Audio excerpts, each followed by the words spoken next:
Yooka-Laylee, for those that don't know and have just clicked this video because that is a really strange name, is basically the spiritual successor to one Banjo-Kazooie. Now, if you're old and broken like me, you understand how exciting that is, mainly because Banjo-Kazooie is one of the best platformers from the late 90s. If you're young and fresh, you probably think everything I'm saying right now sounds like gibberish, but trust me when I say that both games are very good. Or at least that's how Yooka-Laylee is shaping up at the moment anyway. Unashamedly wearing its heart on its sleeve, this feels like it rolled out from 1998 and just ensured it picked up enough upgrades and updates along the way to ensure it fits in with the 2017 landscape. It never takes itself too seriously, has a great sense of humour, and most importantly, is just a lot of fun.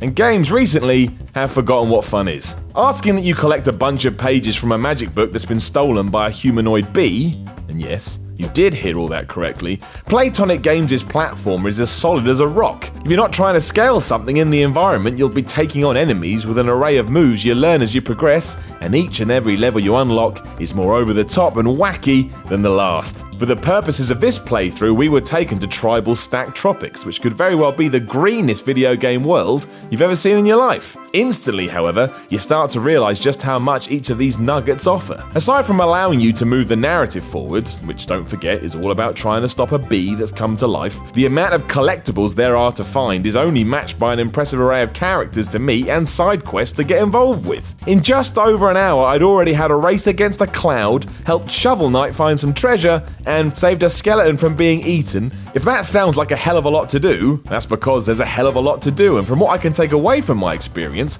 that's barely scratching the surface. It certainly doesn't hurt that getting more of these pages allows you to expand the world further. Even when you think you've seen it all, Yooka-Laylee is ready to surprise you. It's a great way to make sure you don't get bored. That seems unlikely to be the case regardless, because it's so colourful, it's like your eyes are on vacation. Too many games these days are all like, yeah, browns and greys, but here it's an assault of the aforementioned green alongside yellows, blues, reds and purples. It looks and feels like a platformer should. This is backed up by how it controls. While admittedly it's slightly fiddly to begin with, I was slightly terrified Yooka or Laylee would just rocket off the side of a cliff if I was too aggressive with the left stick. In no time at all, it becomes second nature and you start to realise what you can and what you can't get away with. This is so important for the genre, as you'd imagine before long you'll be asked to execute some pinpoint jumps and leaps. I have a good feeling everything is in place, so that won't be the equivalent of pulling teeth. If you know what that means, it means it's better than it being bad, because bad isn't good. It's a testament to the game that we've got this far, and I haven't even mentioned Trouser, a snake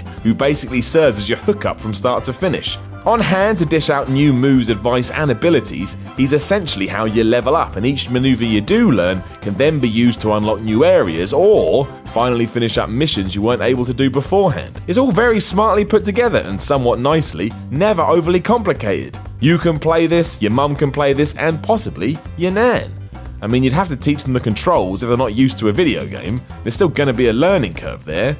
Obviously, an astronaut doesn't go straight into space as soon as they've got the job. It's not like day 2 they go to the moon. You've got to learn the finer details first. But that's the feel Yooka-Laylee has. It's for kids, it's for adults, it's basically for anyone who just wants to sit around on a lazy Sunday and enjoy a game for the sake of enjoying a game. It's very refreshing. The key will always be how it develops and builds over its running time, but the pedigree of the developer is a good indicator that we shouldn't have to overly worry. The likes of Banjo-Kazooie, and the ludicrously named Banjo-Tooie, were expertly made, and there's nothing here to suggest that history won't repeat itself. The nice thing at the moment is that few companies are focusing on games like this. The fact it's heading back in 2017 is just an extra treat. There's every chance this sparks a revival of sorts, which would be nice, as most platformers these days have to feature sad piano music as some silhouetted kid runs around in a warehouse. That's fine and all, but variety is the spice of life, which is even more poignant when I tell you at one point during my adventure, I was tasked with sorting out an upset air vent's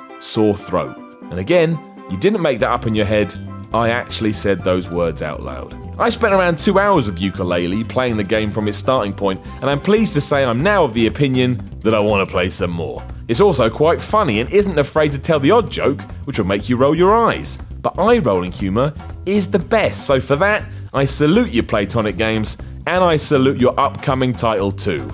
Good work, pals. Good work. Unless you now screw it up, of course.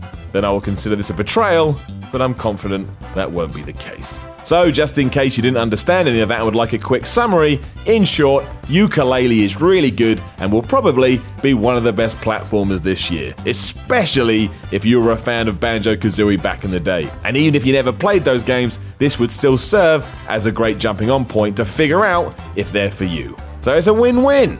Unless you play it and don't like it, then it's a lose-lose, but it's just a video game. I wouldn't worry about it too much.